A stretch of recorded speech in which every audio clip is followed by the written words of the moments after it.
My parents are furious I didn't consult them about buying my house, because they planned that my sister, her husband, and their 3 kids would move in with me.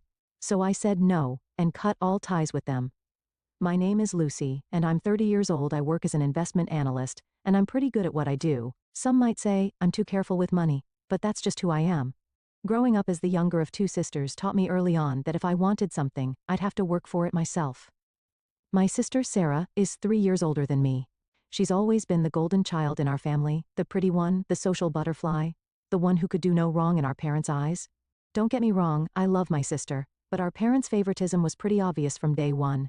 It wasn't just about the money, it was about the expectations. They always expected Sarah to succeed effortlessly, while I was just there. Sarah married Tom right after college. He works in construction management, and they quickly started having kids. Now they have 3, Emma 7, Lucas 5, and little Joey 2. They're sweet kids, but Sarah always complains about how hard it is to manage them in their rented apartment. As for me, I've been lucky in my own way. My best friend Jenny's parents own several properties, and they've been renting me a nice 1-bedroom apartment at half the market rate for the past 5 years. They trust me, and I've never given them a reason not to. I've been saving money religiously since I started working, living below my means, cooking at home instead of eating out, taking public transport when possible. All those small things add up. My colleagues often tease me about being too frugal, but I had a plan. I've always dreamed of having my own place, specifically a small country house. Working remotely became more common at our firm after the pandemic, and I only need to come to the office for important meetings. A peaceful place away from the city seemed perfect. Last week, I finally opened my savings account and really looked at the numbers. After years of careful planning and saving, I had enough for a down payment on a modest country house. I spent hours browsing real estate websites, looking at potential properties. Nothing too fancy, just a cozy place I could call my own. I was in the middle of browsing real estate listings when my phone rang. It was my mother, calling with her usual perfect timing. "Lucy, honey, don't forget we're expecting you for dinner on Saturday," she said, her voice carrying that subtle tone of command disguised as a reminder. "Sarah and Tom are coming with the kids, and please try to be on time for once." I arrived at my parents' suburban house at exactly 5:05 p.m. that Saturday. The driveway was already full. Sarah's minivan took up most of the space, forcing me to park on the street. Before I even reached the front door, I could hear the chaos inside. Emma and Lucas were probably chasing each other around the house while little Joey added to the cacophony with his toddler squeals. "Lucy's here," Sarah announced as I walked in, barely looking up from where she was trying to convince Joey to eat his mashed potatoes. The kids barely acknowledged my presence, too caught up in their own world. Mom was in her element, fussing over everyone and everything. Dad was already settled in his favorite chair, newspaper in hand. "Everything's getting so expensive these days," he grumbled from behind the pages. "Have you seen the price of gas? Highway robbery, that's what it is. Tell me about it." Tom chimed in, helping himself to another serving of Mom's lasagna. "And my boss, what a piece of work. Yesterday he comes in. Right? Completely changes the project timeline, without even consulting the team. Who does that?" Sarah nodded sympathetically at her husband while wrestling with Joey's bib. "At least you get to leave the house. Try being stuck in a cramped apartment all day with these 3. I took advantage of the chaos to check my phone under the table. There was this perfect little cottage I'd been eyeing, 2 bedrooms, a spacious kitchen, and a gorgeous garden. The price was right in my range too. I was so absorbed in the photos that I didn't notice Mom watching me until she spoke up. "Lucy, what's so interesting on that phone? You've barely touched your food." All eyes turned to me, and I felt my cheeks warm slightly.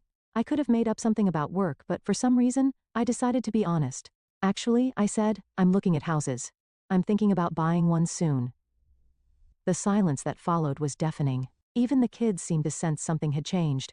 Sarah's fork stopped halfway to her mouth, and Tom's endless complaints about his boss died mid-sentence. "Buying a house?" Mom repeated, as if she hadn't heard me correctly. "You?" "Well, yes," I said, already regretting my candor. "I'm just looking at options right now, nothing definite." "What kind of house?" Sarah asked, her voice oddly sharp. "Where?" "I haven't really decided yet," I said vaguely, trying to redirect the conversation. "Hey Mom, this lasagna is amazing. Did you change your recipe?" But I could feel it, the wheels turning in their heads, the unspoken thoughts almost visible in the air. My parents exchanged one of their meaningful looks, and Sarah kept shooting glances at Tom. The usual dinner chaos resumed eventually, but something had shifted. The rest of the evening felt off-kilter, like everyone was playing their usual roles, but with their minds elsewhere. A week flew by, and I'd almost forgotten about the strange tension at the family dinner. Work kept me busy, and I spent my evenings researching mortgage rates and property taxes. I was in the middle of a Zoom meeting when my phone started buzzing with my mother's caller ID. I let it go to voicemail, but she called right back, 3 times. Finally, during my lunch break, I called her back, expecting some kind of emergency given her persistence. Lucy, finally, Mom's voice was bursting with excitement. I found the perfect house for you. You won't believe how perfect it is. Martha. You remember Martha from church? She told me about this listing in her neighborhood. It's absolutely ideal. I put down my lunch and pressed my fingers to my temple, already feeling a headache coming on. Mom, I haven't even asked for help finding a house. But she was already in full swing, impossible to interrupt. It has 4 bedrooms. No, 5. The master bedroom is huge, and there are these adorable children's rooms with built-in closets. Oh, and the backyard. There's already a playground installed, can you believe it? And the location is just perfect, walking distance to St. Mary's Elementary School and the public library. Mom, I finally managed to cut in. I appreciate you thinking of me, but that's not what I'm looking for at all. There was a pause on the other end. What do you mean? I took a deep breath, trying to keep my voice gentle but firm. I'm looking for something completely different. I want a small country house, something cozy just for me. I don't need multiple children's rooms or a playground. Don't be ridiculous, she said sharply. You can't just think about yourself. You need to plan ahead. This house is perfect, it's even on sale. Martha says the owners are motivated to sell quickly. I know what works for me, I said firmly. I want a quiet place in the countryside where I can work from home. That's what I'm looking for. She made a sound of displeasure in her throat. Well, don't come crying to me when you realize I was right. The line went dead. I stared at my phone, feeling a mixture of frustration and guilt, but I didn't have long to dwell on it, because my phone buzzed with a message from Sarah. Hey sis, check this out. What followed was a barrage of links to real estate listings. Every single one was a massive family home in the city, 4 to 6 bedrooms, multiple bathrooms, huge yards, all near schools and parks. I quickly typed back, thanks, but I'm actually looking for something smaller in the countryside. Sarah's response was immediate, but these are such good deals. Look at this one. It even has an in-law suite. More links kept coming. During afternoon meetings, my phone kept buzzing with messages from Sarah. Each one was another house listing, each bigger and more family-oriented than the last. I stopped checking Sarah's messages after the 20th house listing. Instead, I called Amanda Chen, a realtor I'd found through positive online reviews. She had a reputation for really listening to her clients, which was exactly what I needed. I want something small and cozy, I explained. A country house, but not too far from the city. Good internet connection is a must since I work from home most days. Maybe a small garden where I could grow some herbs and vegetables. Budget? I told her my range, and her eyes lit up. I think I might have exactly what you're looking for. It just came on the market yesterday. Want to take a look this weekend? The house was about 40 minutes from the city, set back from a quiet country road. As soon as Amanda's car turned into the gravel driveway, I felt something click inside me. The house was perfect, a charming 2-bedroom cottage with white siding and dark green shutters. A wraparound porch hosted 2 rocking chairs, and mature maple trees provided shade in the front yard. Inside, sunlight streamed through large windows into an open-plan living area. The kitchen was small but updated, with butcher block countertops and new appliances. A wood-burning fireplace dominated one wall of the living room. Upstairs, there were 2 modestly sized bedrooms and a full bathroom with a clawfoot tub. But it was the sunroom at the back of the house that sealed the deal. Windows on 3 sides looked out over a well-tended garden with raised beds and a small greenhouse. The owner is motivated to sell quickly, Amanda mentioned as we stood in the sunroom. She's willing to offer a discount for a fast closing. I didn't hesitate. I want it. The next week was a whirlwind of paperwork, mortgage applications, and negotiations. I put down a larger down payment than required to keep the monthly payments comfortable. Every night, I fell asleep looking at photos of my future home, imagining where I'd put my furniture, planning what I'd plant in the garden. When everything was signed and official, I felt like I was walking on air. I couldn't wait to share my news with my family, despite their previous attempts to influence my decision. The following Saturday, I drove to my parents' house for dinner, practically buzzing with excitement. Sarah and Tom were already there with the kids as usual.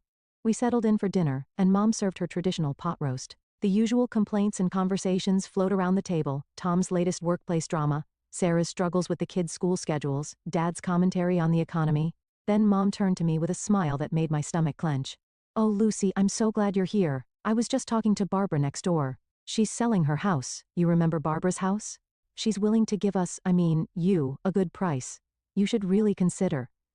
"Actually," I interrupted, unable to contain myself any longer, "I've already bought a house. The clatter of cutlery against plates came to an abrupt halt. Emma's cartwheel in the background stopped mid-turn. The silence was absolute. I took a deep breath and started describing my new home, my voice filled with enthusiasm despite the tension around the table. It's this beautiful cottage about 40 minutes outside the city. 2 bedrooms, the most amazing sunroom, and there's even a small greenhouse in the backyard. The previous owner had these gorgeous raised garden beds, and, are you out of your mind? Dad's fist came down on the table, making the plates jump. I'd never seen him this angry before. Joey started crying at the sudden noise. What? I stammered, completely thrown by their reaction. How dare you? Mom's face had turned an alarming shade of red. How dare you buy a house without consulting us first? After everything we showed you, all those perfect family homes we found, I felt like I'd suddenly stepped into some bizarre alternate reality. Why would I need to consult you about buying my own house with my own money? Because we had it all planned out. Mom was practically screaming now. Barbara's house would have been perfect. Right here in the neighborhood, plenty of room for everyone. Room for everyone? I repeated slowly, feeling increasingly confused. It's just going to be me living there. The silence that followed was deafening. Mom and Dad exchanged looks, while Sarah sat there with an eerily calm expression on her face. Tom was suddenly very interested in this plate. Actually, Lucy, Mom said, in a tone that made my blood run cold, the plan was for Sarah, Tom, and the kids to live there with you. I stared at her, waiting for the punchline. It didn't come. I'm sorry, what? I managed to choke out. Sarah nodded, as if this was the most natural thing in the world. We're so cramped in that apartment, Lucy. It's really hard on the kids. Your house would have given us all the space we need. She smiled, like she was discussing borrowing a sweater. And since we wouldn't have to pay rent or utilities, we could finally start saving some money. I looked around the table from face to face, waiting for someone to crack a smile, to say gotcha, or burst out laughing. But all I saw were dead serious expressions. Dad's stern disapproval, Mom's righteous anger, Sarah's entitled expectation, Tom's awkward avoidance. You. I struggled to form words.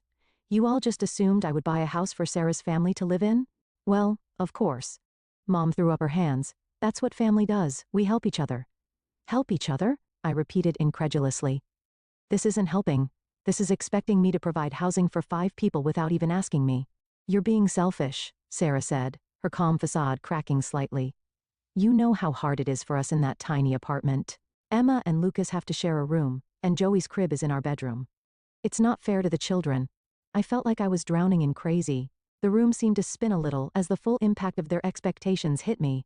They had all sat there for weeks, planning out my future, deciding how I should spend my money, without ever once considering what I wanted or even thinking they should ask me about it.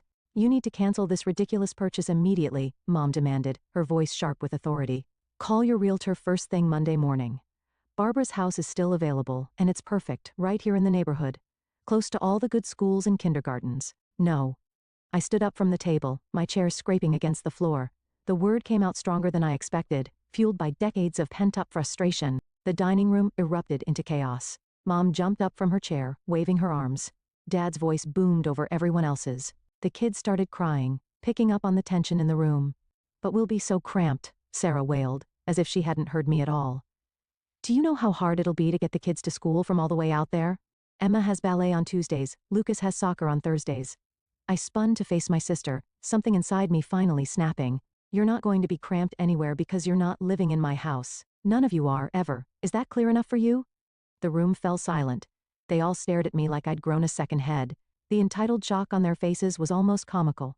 Lucy, Mom gasped, clutching her pearls. How can you be so cruel to your own sister? I grabbed my purse and headed for the door, their voices rising again behind me. I couldn't listen to another word. I got in my car and drove home in a daze, their screams still ringing in my ears. Sitting alone in my apartment later that night, memories started flooding back. Christmas 1999, Sarah got the expensive American Girl doll she wanted, while I received the knockoff version from the discount store. They look exactly the same, Mom had said, but they didn't. Our 16th birthday, Sarah had gotten a brand new Volkswagen Beetle when she turned 16, complete with a big red bow on top. I got Dad's old Honda with 150,000 miles on it and a tendency to break down. High school graduation. Sarah's graduation party was a catered affair in the backyard with a hired DJ and custom decorations. Mine was a quiet family dinner because we had too many expenses that month. Apologize. Sarah attended her dream school with our parents covering every expense, tuition, room and board, even a generous monthly allowance. Meanwhile, I spent my senior year of high school applying for every scholarship I could find, staying up late to maintain my perfect GPA knowing it was my only shot at higher education, and now, here we were. After years of favoring Sarah, of giving her everything while I worked for scraps, they'd just assumed they could commandeer my house, the one thing I'd achieved completely on my own. They'd planned to hand over my dream home to Sarah, just like they'd handed her everything else. I was in the middle of packing my kitchen when the aggressive pounding started on my apartment door. The coffee mug I was wrapping in newspaper slipped from my hands, but thankfully landed on a pile of packing paper. "Lucy, open this door right now." My father's voice boomed through the wood. "We know you're in there." I froze, bubble wrap still in hand. More pounding followed. "Go away," I shouted back. "I'm not discussing this anymore. Don't you dare talk to us like that." Dad's fist made the door rattle in its frame. "We raised you better than this." My hands were trembling as I picked up my phone. "If you don't leave right now, I'm calling the police. I mean it." I pulled up the keypad on my phone and deliberately pressed 9, making sure they could hear the beep. "I'm dialing right now." "You ungrateful little." Dad's curse was cut off by Mom's sharp intake of breath. "We'll leave." Mom's voice had turned cold as ice. "But this isn't over, Lucy. You're making a terrible mistake." I listened to their footsteps retreating down the hallway, then slid down against the wall, my heart pounding. I thought that would be the end of it, but I was wrong. So wrong. The first message from Sarah came an hour later. A photo of Emma and Lucas cramped together on their shared bunk bed. "Look how little space they have," the caption read. "Emma can't even have a desk for homework." I didn't respond. Another photo followed, Joey's crib wedged into the corner of Sarah and Tom's bedroom. "He wakes up every time we come to bed. This isn't fair to him. Delete." When I continued to ignore her, Sarah's messages turned nasty. They started coming at all hours, 2 a.m., 4 a.m., 6 a.m. "You always were Dad's least favorite. Mom cries herself to sleep because of you. I hope you're happy all alone in that big house, while your nieces and nephews suffer." I blocked her number, then her Facebook, then her Instagram. But she kept finding new ways to reach me, creating new accounts, using Tom's phone, even setting up fake email addresses. Then the phone calls started coming from other directions. First, it was Aunt Marie. "Lucy, honey, I just heard what's happening with your sister. Surely you can find it in your heart to help family?" Next came Uncle Bob. "Kid, you need to think about what really matters here. Family comes first.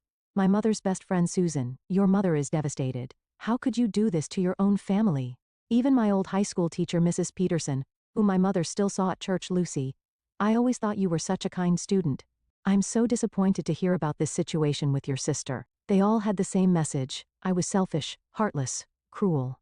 I should give up my house, my dreams, my independence to solve my sister's problems. None of them seemed to question why Sarah's housing situation was somehow my responsibility. After 2 weeks of constant harassment, I'd had enough. I went to my mobile carrier and changed my number, giving it only to my workplace and a handful of trusted friends who hadn't taken sides in this mess. Moving day was wonderfully quiet. I hired a moving company I'd never used before, making sure there was no way for my family to track the address through familiar local services. The movers were efficient and professional, and by sunset, I was standing in my new living room, surrounded by boxes and possibility. That first night in my cottage, I sat on my porch with a cup of tea, listening to the crickets and watching the stars come out. No traffic noise, no sirens, no family drama, just peace. I felt something inside me finally relax, a tension I hadn't even realized I'd been carrying for years. Of course, I still occasionally saw their social media posts. Sarah's passive-aggressive status updates about family betrayal and selfish siblings. Mom's thinly veiled posts about ungrateful children and family duty. The comments from relatives and family friends, all taking their side without knowing the full story. But here's the thing. None of that bothered me anymore. Their words couldn't touch me in my new sanctuary. I transformed the second bedroom into a home office, setting up my monitors to face the window where I could watch birds visit the bird feeder I installed. The previous owner's raised garden beds now burst with herbs and vegetables, my first attempt at gardening turning out surprisingly successful. The greenhouse became my weekend project, slowly filling with plants that made the space feel alive and vibrant.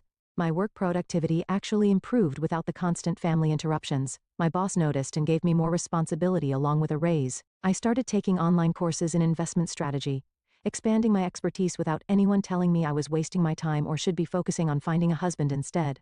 Sure, there were moments when I missed the idea of family, not the reality of my family, but the dream of what a supportive family could be. Those moments usually passed quickly when I remembered the peace I'd gained in exchange. I made new friends in the area, other professionals who worked remotely, a local gardening group that met monthly, neighbors who respected boundaries and didn't feel entitled to my space or time. None of them knew my family history, and I preferred it that way. They knew me as I am, not as the person my family tried to force me to be. The funny thing is, I'm probably being more true to my parents' original dreams for their daughters than Sarah is.